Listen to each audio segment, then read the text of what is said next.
നമുക്ക് കിരണിന്റെയും കല്യാണിയുടെയും ഇന്നത്തെ നല്ലൊരു കഥ കേട്ടാലോ? വീഡിയോ ഇഷ്ടപ്പെടുവാണെങ്കിൽ ഒന്ന് ഹൈപ്പ് ചെയ്യാൻ മറക്കരുത് കേട്ടോ. അങ്ങനെ നമ്മൾ കാണുന്ന ഒടുവിൽ സരയു പൈസന്റെ കൂട്ടുകാരെ കാണാൻ വേണ്ടി ചെല്ലുവാണ്. അപ്പൊ പൈസ അപ്പോഴും ഒളിവിലാണ്. അങ്ങനെ അവരെ കണ്ട് കാര്യങ്ങളൊക്കെ സംസാരിക്കണ സമയത്ത് സരയു പറഞ്ഞു, ഒരു കാര്യം ഞാൻ പറഞ്ഞേക്കാം.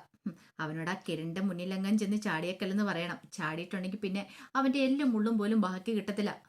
അവന്റെ അന്ത്യം വല്ല കാട്ടിലുമായിരിക്കും. അത് കേട്ടപ്പോ പൈസന്റെ കൂട്ടുകാരുടെ ഒരാൾ പറഞ്ഞു, അത് ഞങ്ങൾക്ക് അറിയാവുന്ന കാര്യമാണ്. ഈ പറയുന്ന നിങ്ങളുടെ അച്ഛനെ പിന്നെ ആ ഗംഗാപ്രസാദിനെ ഒക്കെ തീർത്ത ആ കിരണല്ലേ കാട്ടിവെച്ച ആ കാര്യങ്ങളൊക്കെ വിക്രമാണ് ഞങ്ങളോട് പറഞ്ഞിട്ടുണ്ടായിരുന്നു.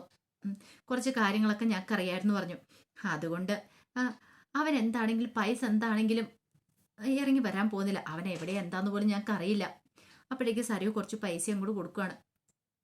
എന്നിട്ട് പറഞ്ഞു, ദേ അവനെ കാണുവാണെങ്കിൽ ഈ പൈസ അവന്റെ കയ്യിലേക്ക് കൊടുത്തേക്കണം. നിന്റെയൊക്കെ നോട്ടം കണ്ടിട്ട് ഈ പൈസ കൊടുക്കുന്ന ലക്ഷണം കാണുന്നില്ലോ. അപ്പോഴേക്കും ഒരുത്തൻ പറഞ്ഞു, എന്റെ പൊന്നു മാഡം, ഞങ്ങൾ അങ്ങനെ ചെയ്യുന്നവരൊന്നും അല്ല. അവനെ കണ്ടു കിട്ടുവാണെങ്കിൽ കൊടുക്കാം. അവന്റെ ഫോൺ പോലും ഓഫാണ്. അല്ല, ഞങ്ങൾക്ക് അങ്ങോട്ടേക്ക് വിളിക്കാനും പേടിയാ. എങ്ങാനും ഞങ്ങളുടെ പോലീസ് ഫോളോ ചെയ്താലെന്നൊരു പേടി. അവൻ ചിലപ്പോൾ പേടിച്ചിട്ട് ഫോൺ വല്ല ആറ്റിലും എറിഞ്ഞ് കളഞ്ഞോന്നും അറിയില്ല. അവന്റെ പേടി കാണുമായിരിക്കുവേ. അപ്പോഴേക്ക് സരയു പറഞ്ഞു, അവൻ അവന്റെ കൃത്യം നേരമണം നിർവഹിക്കുമായിരുന്നെങ്കിൽ ഇത് കൂടുതൽ പൈസ ഞാൻ അവന് കൊടുത്തേനും. പക്ഷെ അവൻ ചെയ്തില്ലല്ലോ. എൻ്റെ അമ്മയല്ലേ അവൻ കുത്തിയിട്ട് പോയത്. ഓ, അതിന് നിങ്ങളുടെ സ്വന്തം അമ്മയൊന്നും അല്ലല്ലോ, അത് രണ്ടാനമ്മയല്ലേ. കഥകളൊക്കെ വിക്രം ഞങ്ങളോട് പറഞ്ഞിട്ടുണ്ടായിരുന്നു. നിങ്ങളുടെ അച്ഛനെക്കുറിച്ചും എല്ലാം പറഞ്ഞിട്ടുണ്ടായിരുന്നു. എന്നാലും അറിയത്തില്ലാത്തൊരു കാര്യം, നിങ്ങളുടെ അച്ഛനെ കൊന്നു തള്ളിയവനാക്കിയാണ്. എന്നിട്ട് നിങ്ങൾ എന്തിനാ അവനെ പ്രേമിച്ചു നടക്കുന്നേ? അവനെ കല്യാണം കഴിക്കാൻ നടക്കണേ? അത് മാത്രം മനസ്സിലാകുന്നില്ല. അത് കേട്ടപ്പോൾ സരയു പറഞ്ഞു, നിങ്ങൾ കൂടുതൽ വലിയ കാര്യങ്ങളൊന്നും ചിന്തിക്കേണ്ട. നിങ്ങളോട് പറഞ്ഞ പണി ചെയ്താൽ മതി. പറഞ്ഞു കേട്ടല്ലോ? അപ്പം ശരി, പറഞ്ഞ പോലെ തന്നെ പൈസനെ കാണുവാണ് പൈസ കൊടുത്തേക്കണം. പിന്നെ അവൻ എങ്ങാനും പോലീസ് പിടിയിലാവുകയാണെങ്കിൽ എൻ്റെ പേര് പറഞ്ഞേക്കല്ലെന്ന് അവനോട് പ്രത്യേകം പറയണം. അതും പറഞ്ഞ് സരയു കാറിൽ കയറി പോയി. കുറച്ച് കഴിഞ്ഞപ്പോൾ ചന്ദ്രസേനും രൂപയും കൂടെ സംസാരിക്കുകയാണ്. താരയാണ് അവരുടെ സംസാര വിഷയം. ചന്ദ്രസേനും പറഞ്ഞു, താരയുടെ മനസ്സിൽ എന്തൊക്കെയുണ്ട്, ഒരു കാര്യം ചെയ്യാം, നമുക്ക് ഒന്ന് പോയി കണ്ടു നോക്കാം. രൂപ പറഞ്ഞു, അല്ല, കല്യാണി മോള് ചോദിച്ചിട്ട് പോലും താരയൊന്നും പറഞ്ഞില്ലല്ലോ. അതാ എനിക്കറിയില്ലാത്ത. ഒരുപക്ഷെ ഞാൻ ചെന്ന് ചോദിച്ചു കഴിഞ്ഞിട്ടുണ്ടെങ്കിൽ അവള് പറയാതിരിക്കില്ല. അവൾക്ക് പറയാതിരിക്കാൻ പറ്റില്ല. ആ കാര്യത്തിൽ എനിക്ക് ഉറപ്പുണ്ടെന്ന് പറഞ്ഞു. അപ്പോഴാണ് സരുവിന്റെ വരവ് അങ്ങോട്ടേക്ക്. സരുവിനെ കണ്ടുപടി തന്നെ സേനം പറഞ്ഞു, ഇപ്പം ഞങ്ങള് മോളെക്കുറിച്ചും മോളുടെ അമ്മയെക്കുറിച്ചും ഒക്കെ പറഞ്ഞുകൊണ്ടിരിക്കുവായിരുന്നു. എന്താ അങ്ങളെ? അല്ല, മോളുടെ അമ്മയുടെ മനസ്സിൽ എന്തൊക്കെയോ ബുദ്ധിമുട്ടുകളുണ്ടെന്ന് കല്യാണി മോള് പറഞ്ഞായിരുന്നു. ഒരുപക്ഷെ അത് എന്താണെന്ന് അറിയണമെങ്കിൽ പോയി ചോദിക്കുകയാണ് അറിയാന്ന് കരുതിയിട്ടാ. മോളൊരു കാര്യം ചെയ്യാം, അമ്മയും കൂട്ടിക്കൊണ്ട് ഇങ്ങോട്ട് വാ. അല്ലെ, ഒരു കാര്യം ചെയ്യാം, ഞങ്ങൾ അങ്ങോട്ടേക്ക് വരാം, താരയോട് ഒന്ന് സംസാരിക്കാന്ന് പറഞ്ഞു. അപ്പോഴേക്ക് സരയുവിലൊരു ഞെട്ടലുണ്ടായി. കാരണം താര അവിടെ ഇല്ലല്ലോ. പെട്ടെന്ന് സരയു പറഞ്ഞു, അമ്മയ്ക്ക് ഇന്നലെ മുതൽ കുറച്ച് മാറ്റമൊക്കെ കണ്ടു തുടങ്ങിയിട്ടുണ്ട്. മാറ്റമോ? അതെ, കുറച്ച് ദിവസങ്ങളായിട്ട് അമ്മയ്ക്ക് ഭയങ്കര ബുദ്ധിമുട്ടായിരുന്നു. പക്ഷെ ഇന്നലെ മുതൽ വലിയ പ്രശ്നമില്ല. അമ്മ ഇപ്പൊ ക്ഷേത്രത്തിൽ പോയേക്കുക. ക്ഷേത്രവും കാര്യങ്ങളൊക്കെ ആയിട്ട് അമ്മ പകുതി സമയം. ക്ഷേത്രത്തിലോ? ഏത് ക്ഷേത്രത്തില്? അത് പിന്നെ 5-6 കിലോമീറ്റർ അപ്പുറത്തുള്ളൊരു ക്ഷേത്രത്തിലേക്കാണ് പോയേക്കുന്നത്. ഓ, ചിലപ്പോൾ ആ ദുർഗാദേവിയുടെ ക്ഷേത്രത്തിലായിരിക്കും അല്ലേ. അവൾക്ക് ആ ക്ഷേത്രം എന്ന് പറഞ്ഞാൽ ഭയങ്കര പ്രിയപ്പെട്ടതാ എന്ന് സേനം പറഞ്ഞു. അത് കേട്ടപ്പോൾ സരി പറഞ്ഞു, ആ അതെ അതെ, ആ ക്ഷേത്രത്തിലേക്ക് പോയിരിക്കുന്നത്. അന്നാ ഒരു കാര്യം ചെയ്യേ, മോളിനി അവൾ വന്ന് കഴിയുമ്പോൾ അവളെയും കൂട്ടിക്കൊണ്ട് ഇങ്ങോട്ടേക്ക് വരണം. ഈ സൺഡേ വരാൻ പറ്റുമോ നോക്കട്ടെ. ഞാൻ അമ്മയോട് പറഞ്ഞു നോക്കാം. അമ്മയ്ക്കിപ്പോൾ ഒരിടത്തും പോകുന്നതിനൊരു താല്പര്യമൊന്നും ഇല്ല. അല്ല മോളെ, അതിന് കാരണം എന്താണെന്ന് മറ്റോ പറയോ മറ്റോ ചെയ്തോ? അത് പിന്നെ മനോഹറിന്റെ കാര്യത്തെക്കുറിച്ച് ഓർത്തിട്ടാണെന്ന് എനിക്ക് സംശയമുണ്ട്. കാരണം കല്യാണിയും കിരണും ഒക്കെ എന്നോട് പറഞ്ഞിട്ടുണ്ടായിരുന്നു, ഇനിയിപ്പം മനോഹർ പുറത്തിറങ്ങിയാലും കൺമണി മോളെ കാണിക്കണം അങ്ങനെയൊക്കെ. പക്ഷെ അത് അമ്മയ്ക്ക് അങ്ങോട്ട് ഉൾക്കൊള്ളാൻ പറ്റിയിട്ടുണ്ടെന്ന് തോന്നില്ല. രൂപ പറഞ്ഞു, ചിലപ്പം നിന്നെ കുറെ ഉപദ്രവിച്ചല്ലേ, കാരണം നിന്റെ ജീവിതം തല്ലിക്കെടുത്തിയെന്നൊരു ചിന്ത താരയുടെ മനസ്സിൽ കാണും. അതുകൊണ്ടായിരിക്കും താരയ്ക്ക് അവനോട് ഇത്ര ദേഷ്യവും കാര്യങ്ങളൊക്കെ. അതങ്ങനെ എനിക്കും തോന്നുന്നുണ്ട്. അതാന്ന് തോന്നുന്നുണ്ട്. പിന്നെ ഒരു കാര്യം ഞാൻ പറയാൻ മറന്നുപോയി. മനോഹർ പരോളിന് പുറത്തിറങ്ങുക. അപ്പം മനോഹറെ ജയിലിൽ പോയി കൂട്ടിക്കൊണ്ട് വരാൻ ഞാൻ തീരുമാനിച്ചു. സത്യമാണ് നീ മോളെ പറയണേ എന്ന് സേനം ചോദിച്ചു. അതെ അങ്ങളെ, ഞാൻ പോയി കൂട്ടിക്കൊണ്ട് വരാമെന്ന് കരുതിയിരിക്കുന്നേ. ഞാൻ ആദ്യം കരുതിയത് വേണ്ടെന്നാ, പിന്നെ ഓർത്തു എൻ്റെ കൺമണി മോളുടെ അച്ഛനല്ലേ. അപ്പം പിന്നെ എത്രയൊക്കെയാന്ന് പറഞ്ഞാലും ഞാൻ എതിർത്തെന്ന് പറഞ്ഞാലും മോൾക്ക് ആഗ്രഹം കാണുമല്ലോ. പിന്നെ ഞങ്ങൾ ഭാര്യ ഭർത്താക്കന്മാരായിട്ട് ജീവിക്കാനൊന്നും പോകുന്നൊന്നുമില്ല. അങ്ങനെ പെട്ടെന്ന് ജീവിക്കാനായിട്ട് എൻ്റെ മാനസികാവസ്ഥ സമ്മതിക്കില്ല. പക്ഷേ മോൾക്കൊരച്ഛനെ വേണം, ഒരച്ഛൻ്റെ സ്നേഹം കിട്ടണം. കുറച്ച് ദിവസമെങ്കിൽ കുറച്ച് ദിവസം. അതുകൊണ്ട് എനിക്കൊരു എതിർപ്പുമില്ല. മനോഹർ എൻ്റെ കൂടെ പരോളിന് ഇറക്കുമ്പോൾ വന്ന് കഴിയുന്നതിൽ. അതുകൊണ്ട് ഞാൻ മനോഹറിനെ കൂട്ടാൻ തന്നെ തീരുമാനിച്ചു.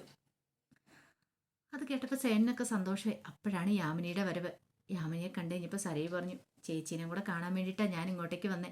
അല്ല എന്താ സരയു കാര്യം? അതെ, മനോഹർ വന്നു കഴിയുമ്പം കുറച്ച് ദിവസം മനോഹറിനോടും മോളോടൊപ്പം എനിക്ക് കഴിയണമല്ലോ. പിന്നെ ഹോസ്പിറ്റലിലെ കാര്യങ്ങൾ നോക്കാൻ ആരുമില്ല, അമ്മ മാത്രമല്ലേ ഉള്ളൂ. അപ്പോൾ യാമിനി ചേച്ചിക്ക് ഹോസ്പിറ്റലിൽ പോയി നിൽക്കാൻ പറ്റുമോ എന്നറിയാൻ വേണ്ടിയിട്ടാണ്. അതിനെന്താ, അവൾ പോയി നിന്നോളൂന്ന് രൂപ പറഞ്ഞു. ശരിയല്ലേ യാമിനി? ഞാൻ പോയി നിന്നോളാം.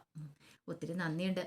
അപ്പോഴേക്കും രൂപ പറഞ്ഞു, അല്ലെങ്കിലും വേറെ ആരെയാണെങ്കിലും ഞങ്ങൾ നിർത്തിക്കോളാം. അതൊന്നും ഓർത്തിട്ട് സരയു നീ വിഷമിക്കുമൊന്നും വേണ്ട, നീ ധൈര്യമായിട്ട് പോയിക്കോ.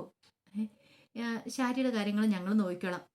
മനോഹർ വന്നു കഴിയുമ്പോഴത്തേനും അവനെ നല്ലപടി തന്നെ നോക്കാൻ നോക്ക്. അങ്ങനെയൊക്കെ രൂപയൊരു ഉപദേശം കൂടെ കൊടുക്കുന്നുണ്ട്. സരയു ഭയങ്കര സന്തോഷത്തോടു കൂടിയിട്ടാണ് അവിടെ നിന്ന് ഇറങ്ങിപ്പോരുന്നത്. എല്ലാവർക്കും ഇട്ട് ഒരു പണി കൊടുത്തല്ലോ എന്നൊരു സന്തോഷം. ഇതേ സമയം കാർത്തിയെ ലക്ഷ്മിമേ രതീഷും കൂടെ സംസാരിക്കുകയാണ്. രതീഷ് പറഞ്ഞു, എന്നാലും ആ കൊലയാളി ആരായിരിക്കും വന്നിട്ടുണ്ടായിരിക്കുക? ചിലപ്പോൾ ഗംഗാപ്രസാദിന്റെ ആരെങ്കിലും ആയിരിക്കുമോ കൊലയാളിയായിട്ട് കല്യാണി കൊല്ലാൻ വന്നേ. ഗംഗയുടെ ആളാണെങ്കിൽ എന്നെയല്ലേ തീർക്കാൻ ആദ്യം വരണ്ടേ? പക്ഷേ ഇതൊന്നുമല്ല. ഒരുപക്ഷെ ആ വിക്രത്തിന്റെ ആള് തന്നെയായിരിക്കും. കല്യാണിയല്ലേ പറഞ്ഞേ, പൈസ എന്ന് പറഞ്ഞ് കല്യാണി ആളെ തിരിച്ചറിയുകയും ചെയ്തല്ലോ. എന്നാലും അവൻ എങ്ങനെ വന്നു? അവൻ ഇത്രയും ദിവസം ഒളിവ് കഴിയാന്ന് പറഞ്ഞാൽ അതാ മനസ്സിലാകത്തെ. അധികം വൈകാതെ അവനെ പോലീസിന്റെ കൈ കിട്ടും. അങ്ങനെ കിട്ടിക്കഴിയുമ്പോൾ സത്യങ്ങളൊക്കെ പുറത്തു വരുമെന്ന് പറഞ്ഞു. രതീഷ് പറഞ്ഞു, നമുക്ക് ആരും കണ്ണടച്ച് വിശ്വസിച്ചുകൂടാ. ചിലപ്പോൾ കൂടത്ത് നിന്ന് ചതിക്കുന്ന ആൾക്കാരും കാണും. അപ്പോഴാണ് കിരണിന്റെ വരവ്. കിരൺ അങ്ങോട്ട് വന്നു കഴിഞ്ഞപ്പോഴത്തേനും ലക്ഷ്മിയമ്മ ചോദിച്ചു, എന്തായി മോനെ കാര്യങ്ങളൊക്കെ? അതെ, ആ പൈസനെ കുറിച്ച് ചില വിവരങ്ങളൊക്കെ കിട്ടിയിട്ടുണ്ട്. അവനെ നമ്മൾ ടാർഗറ്റ് ചെയ്ത് കഴിഞ്ഞു. കാർത്തി പറഞ്ഞ്, സൂക്ഷിക്കണം കിരണെ, ചിലപ്പോൾ അവൻ്റെ കയ്യിലെ വല്ല മാരക ആയുധങ്ങളൊക്കെ ഉണ്ടെങ്കിൽ അവനെ ഉപദ്രവിക്കും. അതൊന്നും ഓർത്ത് പേടിക്കൊന്നും വേണ്ട. ഇന്ന് രാത്രിയിൽ അവനെ പൊക്കണം രതീഷ. നമുക്ക് അവനെ പൊക്കുവാണെങ്കിൽ കാര്യങ്ങളൊക്കെ അറിയാൻ സാധിക്കും. അത് കേട്ടപ്പം കാർത്തിക പറഞ്ഞു, എന്നാലും എനിക്ക് നല്ല ഭയമുണ്ട്. അവനൊന്നിനും പേടിയില്ലാത്തവനാന്ന് തോന്നുന്നു ലക്ഷണം കണ്ടിട്ട്. അതൊന്നും ഓർത്ത് നിങ്ങളാരും വിഷമിക്കേണ്ട. അവൻ്റെ കാര്യത്തിൽ ഞങ്ങളൊരു തീരുമാനം ഉണ്ടായിക്കോളാം. ഇനിയാണ് ഈ കിരൺ കളിക്കാൻ പോകുന്നതെന്ന് പറഞ്ഞു. ഇതേ സമയത്ത് സരയു വീട്ടിലേക്ക് വന്നിട്ട് ഇങ്ങനെ ആലോചിക്കണം. അവരാ സ്ത്രീ താര എവിടെ വെള്ളം പോയിക്കോട്ടെ, അവരെ ഇവിടെ ഇല്ലെന്നുള്ള കാര്യങ്ങൾ ഇപ്പം തൽക്കാലത്തേക്ക് ആരും അറിയത്തില്ല. അങ്ങനെ തന്നെ പോകുന്നത് നല്ലത്. ഇപ്പം ആരെങ്കിലും അറിഞ്ഞിട്ടുണ്ടെങ്കിൽ അത് വലിയ പ്രശ്നമാവുകയും ചെയ്യും. പിന്നീട് സരയു അവിടെ ഇരുന്നൊരു വിഷക്കുപ്പി എടുക്കുകയാണ്. ഇത് വെച്ചിട്ട് വേണം പണി കൊടുക്കാനായിട്ട് ആ മനോഹറിനിട്ട്. അവൻ ഇങ്ങോട്ടേക്ക് വരും, ഇത് അവനെ പ്രയോഗിക്കണം എന്നൊക്കെ ഒരു ചിന്തയായിരുന്നു സരയുവിൻ്റെ മനസ്സിൽ.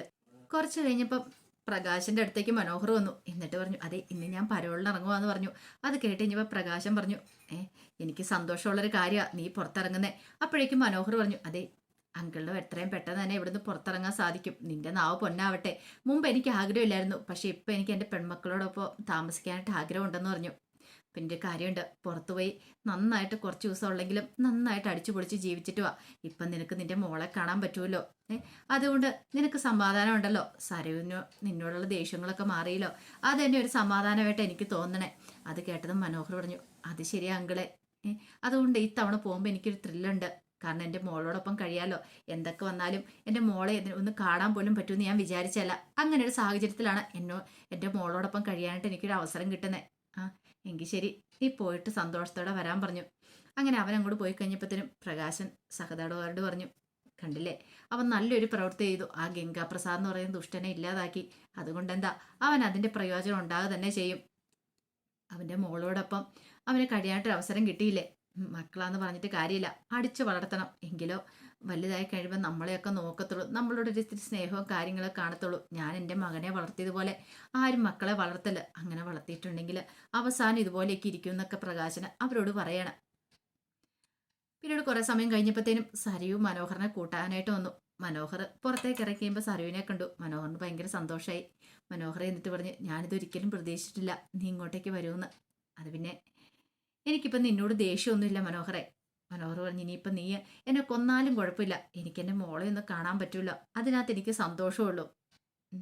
സരയു പറഞ്ഞു, അല്ലേലും ഞാൻ എന്തിനാ നിന്നോട് ദേഷ്യപ്പെടുന്നത്? പിന്നെ ആലോചിച്ചപ്പോഴാണ് ഞാൻ ഓർത്തത്, കാരണം ഞാനും നീ ഒരേപോലെ തെറ്റ് ചെയ്തിട്ടുണ്ട്. ഞാനും പണ്ട് ദുഷ്ടയായിരുന്നു, പിന്നെ എനിക്ക് മാറ്റങ്ങളൊക്കെ ഉണ്ടായത്. മനോഹർ പറഞ്ഞു, അത് ശരിയാ, പക്ഷേ എൻ്റെ സ്വഭാവം നിനക്കറിയാലോ. ഇപ്പോൾ പക്ഷേ എനിക്ക് എൻ്റെ മോള് മാത്രം ഏറ്റവും പ്രധാനം. അല്ല, നമ്മൾ എങ്ങോട്ടാ പോണേ? അല്ല, നമുക്ക് നമ്മുടെ വീട്ടിലേക്ക് പോകാം, പക്ഷെ അതിന് മുമ്പ് ഹോസ്പിറ്റലിലേക്ക് പോകണം, അമ്മയൊന്ന് കാണണമെന്ന് പറഞ്ഞു. അതിനെന്താ, അവിടേക്ക് പോവാലെന്ന് പറഞ്ഞു. മോളെ കൂട്ടാ നമുക്ക്. അല്ല, താരാൻ്റെ അവിടെ ഇല്ലേ? അമ്മ ക്ഷേത്രം എന്നും പറഞ്ഞിങ്ങനെ നടക്കുക. പകുതി സമയം ക്ഷേത്രത്തിൽ കൂടെയൊക്കെ ആയിരിക്കും. അതൊന്നും സാരമില്ല, നമുക്ക് വീട്ടിലേക്ക് പോവാം. വീട്ടിൽ ചെന്ന് കഴിയുമ്പോഴത്തേനും മോളും അവിടെ ഉണ്ടല്ലോ എന്നൊക്കെ പറഞ്ഞു. അങ്ങനെ അവർ രണ്ടുപേരും കൂടെ കാറിലേക്ക് കയറി. ആ സമയം മനോഹർ പറഞ്ഞു, ഇപ്പോഴെനിക്കൊരു സമാധാനമായത്. എൻ്റെ മനസ്സിൽ എത്രമാത്രം ടെൻഷനായിരുന്നു അറിയാവോ. ഇനിയിപ്പം നിന്നോടൊപ്പം ഒരു ജീവിതം കിട്ടിയാലും വേണ്ടത്തില്ല. എനിക്ക് എൻ്റെ മോളെ കാണാൻ പറ്റുമല്ലോ. ഈ ജന്മത്തിൽ ഇങ്ങനെ അവളോടൊപ്പം താമസിക്കാൻ പറ്റുമെന്ന് ഞാൻ ഒരിക്കലും പ്രതീക്ഷിച്ചല്ല. ആ ഒരു ത്രില്ലില്ല ഞാൻ എന്നും പറഞ്ഞുകൊണ്ട് മനോഹർ ഇങ്ങനെ സന്തോഷിക്കുകയാണ്. എന്നിട്ട് പറഞ്ഞു, എന്നാലും ആ കല്യാണിയൊക്കെ ഇല്ലാതാക്കാനായിട്ട് ഗംഗാപ്രസാദിന്റെ കൂട്ടാളികളാന്ന് തോന്നുന്നു ഇറങ്ങി നടക്കുന്നതല്ലേ. ശരിക്കും പറഞ്ഞാൽ കഷ്ടമുണ്ട്. അവർക്ക് നല്ലൊരു ജീവിതമല്ലേ. അവരുടെ ജീവിതം തല്ലിക്കെടുത്താനായിട്ട് ആരാണെന്തോ ശ്രമിച്ചുകൊണ്ടിരിക്കണേ. അപ്പോഴേക്ക് സരി ഒന്നും അറിയത്തില്ലാത്ത മട്ടി പറഞ്ഞു, അത് ശരിയാ, ആരൊക്കെയോ ചേർന്ന് ശ്രമിക്കുന്നുണ്ട് അവരുടെ ജീവിതം ഇല്ലാതാക്കാനായിട്ട്. പക്ഷെ ആരൊക്കെ ശ്രമിച്ചെന്ന് പറഞ്ഞാലും അവർ നല്ല രീതിയിൽ തന്നെ മുന്നോട്ട് പോയി ജീവിക്കുന്നൊക്കെ സരു ഇങ്ങനെ പറയാം.